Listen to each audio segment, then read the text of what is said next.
Bonjour Thibault Guiraud. Bonjour. Merci d'être avec nous ce matin dans ces temps d'échange du pacte économique. Je précise que donc, vous êtes le maire sortant et arrivé en 3e position à La Rochelle. Donc, nous allons nous entretenir 20 minutes, une vingtaine de minutes, autour de 4 questions qui sont identiques pour tous les candidats. Très bien. Okay. Très bien. Eh bien. Démarrons. Ma première question concerne votre première décision pour l'économie locale dans les 100 premiers jours. Quelle sera-t-elle? Alors, merci pour cette question.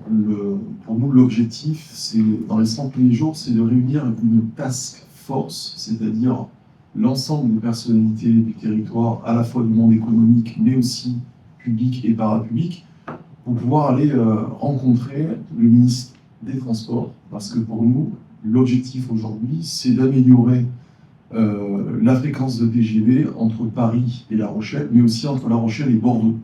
Il ne peut pas y avoir d'économie si on reste un territoire enclavé. Je crois que les affaires et le business, il se fait s'il y a une bonne connexion d'abord avec la capitale. Moi, j'avais été marqué il y a 2 ans quand nous étions allés à la rencontre du ministre des Transports, qui nous avait dit oui à tout, puis derrière, il ne s'était absolument rien passé. Et donc, il faut peser. Pour peser, même si parfois on y va avec le député, on peut y aller aussi avec d'autres personnalités publiques locales.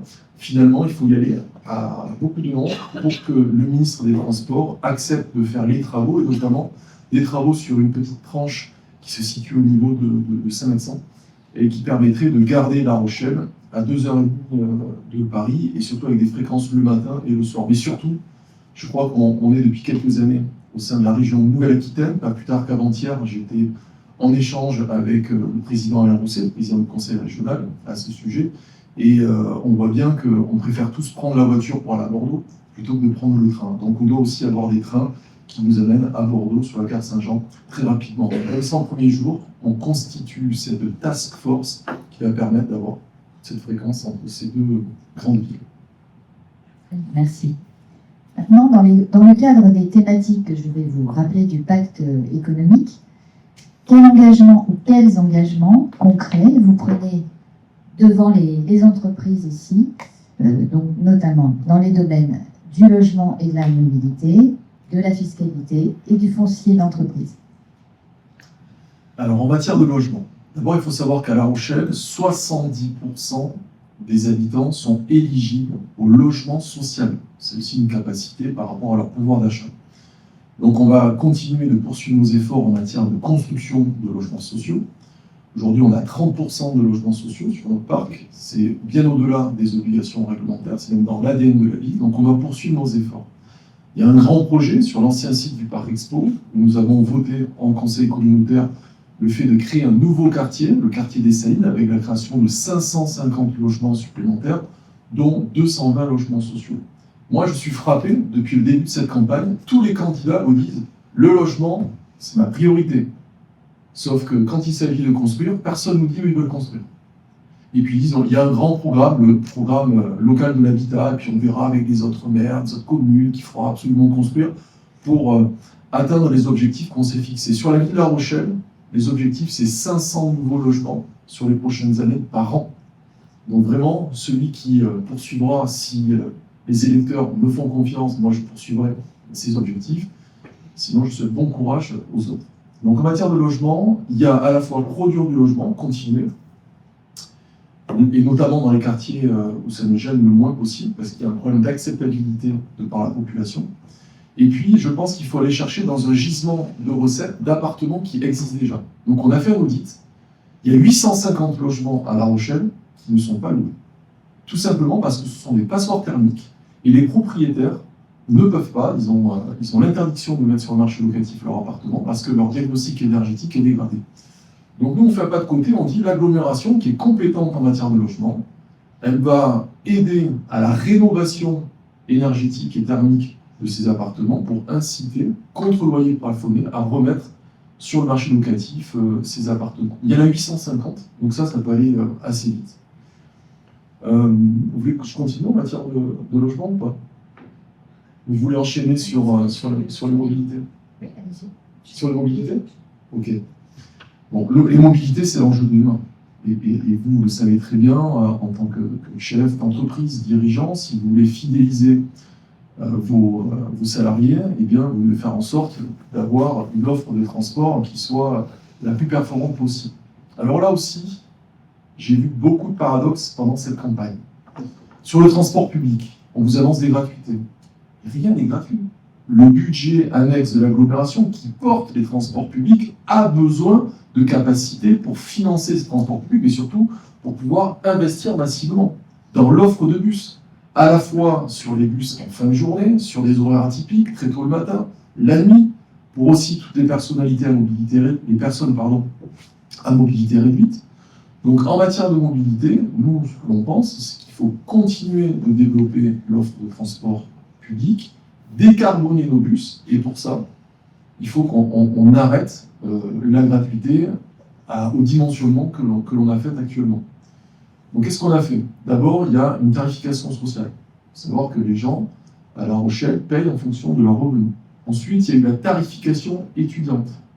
On ne parle pas assez de l'université. Moi, j'ai été frappé sur cette campagne. On parle de stationnement, on parle de logement, on n'a pas parlé d'environnement, on n'a pas parlé d'université, on n'a pas parlé de social. Tous ces sujets qui sont aussi hyper importants. Donc finalement, pour revenir sur les transports publics, je crois qu'on doit maintenant redonner des capacités à l'agglomération, à investir massivement. Pourquoi? Tout le monde a entendu parler du projet La Rochelle Territoire Zéro Carbone. Vous tous, vous faites partie de consortium où nous devons baisser nos émissions de gaz à effet de serre et puis on doit capter du carbone. Alors baisser nos émissions de gaz à effet de serre, la première chose à faire, c'est de limiter les transports entre le domicile et le travail. 35% du carbone que l'on génère provient de nos allers-retours entre le travail et le domicile. Donc, on doit de plus en plus utiliser les transports publics. Or, l'objectif d'atteindre la neutralité carbone d'ici 2040 fait qu'on doit diviser par 5 l'utilisation de la voiture. Sinon, on n'y arrivera pas. Sinon, c'est que de la com. Comment on fait pour diviser par 5 l'utilisation de la voiture? C'est grâce à l'offre de bus. Il n'y a pas d'autre choix. Et pour ça, il faut arrêter de faire croire aux gens que tout est gratuit, et puis on va faire venir plus de monde à La Rochelle en centre-ville le samedi. Il n'y a jamais eu autant de monde à La Rochelle le samedi. Il y a une fréquentation piétonne, il n'y a qu'à voir quand on se balade, il y a un monde fou. Donc, la mobilité, elle passe par les transports publics, elle passe aussi par les aménagements cyclables. J'entends le député qui veut faire la première demi-heure gratuite pour le stationnement. C'est une bonne idée. Le problème, c'est que 42% de nos billets qui sont vendus en matière de stationnement, ils durent moins d'une demi-heure. Donc, c'est 2 millions à 2,5 millions de pertes de recettes. Or, pour faire des aménagements cyclables, il faut utiliser l'argent du stationnement pour pouvoir financer ces pistes cyclables. Vous avez vu le nombre de personnes qui utilisent les vélos à La Rochelle? C'est une bonne chose. À un moment donné, tout est une question d'équilibre et de logique. On ne peut pas dire je fais de la gratuité sur les bus, je fais de la gratuité sur le stationnement, je fais de la gratuité un peu partout, et ne vous inquiétez pas, avec moi, on va continuer de faire des pistes cyclables, on va continuer de faire des parkings. Non, ça n'existe pas. Donc nous, notre projet, il est finalement assez équilibré. Ensuite, en matière de fiscalité, je vais revenir un petit peu sur la mobilité. Mais vous avez un président de l'UNEF, qui il y a 1 an m'a alerté. Il me dit Thibault, vous savez, sur le versement mobilité qui pèse, ça fait partie des impôts de production. Eh bien, je crois que la trajectoire et la prospective en matière fiscale qui est portée par l'agglomération, elle est un peu trop lourde. Et je me souviens très bien avoir tout de suite alerté le premier vice-président en charge des finances, le président de l'agglomération, pour dire il faut revoir cette prospective sur les prochaines années parce qu'elle pèse trop lourdement, à la fois sur les grandes entreprises, mais aussi sur l'hôpital qui paye le versement mobilité, qui participe aux investissements sur ces questions de mobilité. Donc tout ça, voilà, ce sont des enjeux qui doivent être toujours bien équilibrés et je suis intimement déçu, pas dire blessé, de voir que, et je vais parler aux entrepreneurs dans la salle, de voir que pendant 2 mois et demi de campagne, personne n'a parlé d'argent. Personne n'a parlé de chiffres. Tout le monde a fait des promesses, mais rien n'a été chiffré. Et finalement, la seule équipe qui a chiffré son projet et qui a chaque fois démontré que c'était techniquement réaliste et puis surtout finançable, eh bien c'était nous. Ensuite, en matière de foncier, là je vais faire un petit pas de côté.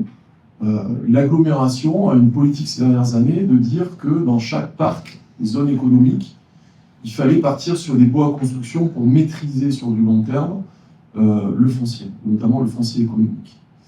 Pour moi, la vérité est un petit peu au milieu. Je pense qu'il faut revenir sur ce dogme du bail à construction, avec derrière des redevances de loyer qui sont parfois difficilement soutenables par les entreprises.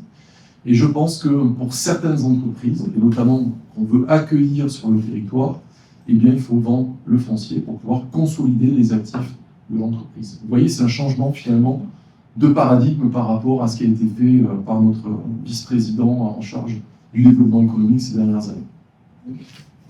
Merci. Êtes-vous prêt à mettre en place une instance d'écoute, donc de la voix des entreprises, de coopération, un conseil économique territorial par exemple, afin d'associer véritablement les entreprises aux décisions stratégiques? Alors, bien entendu, et j'en veux pour preuve, le lendemain de mon installation en tant que maire, j'ai pris rendez-vous avec un certain nombre de personnes qui sont dans la salle, que ce soit des représentants de la Fédération de la promotion immobilière, du bâtiment, des architectes des bâtiments de France, etc. Mais je crois qu'il faut absolument qu'on arrive à co-construire une feuille de route qui soit partagée. Nous, en tant que pouvoir public, on a des ambitions pour le territoire, mais on ne peut y arriver que si on est tous alignés sur le logement, sur les mobilités, en matière de maîtrise du foncier, sur la fiscalité. On ne sera jamais forcément totalement d'accord. Par contre, le fait que je reviens sur la première question, sur ces 100 premiers jours, qu'on arrive à organiser un véritable séminaire où il y ait un partage finalement de notre prospective sur les 10 prochaines années, où on puisse annoncer, voilà la commande publique, voilà ce que l'on va faire. Et je reviens finalement, vous voyez que tout se tient sur les mobilités. Quand on fait des aménagements cyclables, c'est les entreprises du territoire qui gagnent de l'argent. Ça crée de l'emploi. Mais par contre, quand on dit on va faire de la gratuité sur le stationnement, mais derrière, désolé, on va arrêter de faire tous ces aménagements qui enquiquinent. D'ailleurs, c'est aussi pour ça qu'on a fait un faible score au premier tour. Parce que tous ces travaux enquiquinent la population. Et je suis désolé, un maire, il a 2 missions.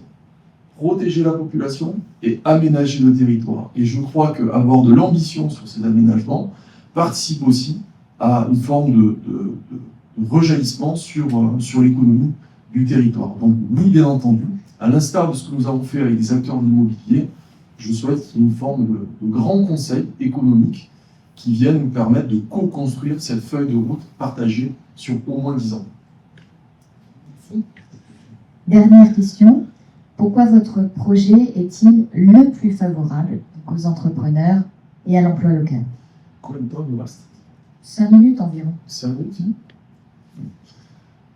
Ok. Tout d'abord, on sort quand même d'un mandat. On a un bilan. On voit que ce soit sur les assises de l'emploi, que ce soit sur un certain nombre de dispositifs qui ont été mis en place avec le lab de l'emploi. Il y a eu un gros travail qui a été fait. Alors, c'est peut-être jamais assez, mais sur l'emploi, on est aujourd'hui entre 6,7 et 6,9% en matière de taux de chômage. Ce qui est plutôt satisfaisant par rapport à nos territoires qui sont bien au-delà. Et tout ça, c'est grâce à vous, finalement. Parce que vous avez entrepris, vous avez pris des risques, et vous avez continué de créer de l'emploi. Nous, notre projet, il nous semble être le plus équilibré. On entend parler, certains, de manière assez dogmatique et radicale, où on va à chaque fois continuer de payer des subventions à toutes les associations, aux centres sociaux, on va abonder, tout va être gratuit, mais on va payer. Non, c'est pas comme ça que ça fonctionne. Je crois que le premier pilier, et il faut l'assumer, c'est du développement économique. Si on n'a pas ce développement économique, derrière, ce n'est même pas la peine de parler de politique solidaire, de politique sociale, voire même de politique environnementale, parce qu'il n'y a rien qui coûte plus que d'investir dans nos politiques environnementales pour justement atteindre sa neutralité carbone d'ici 2040.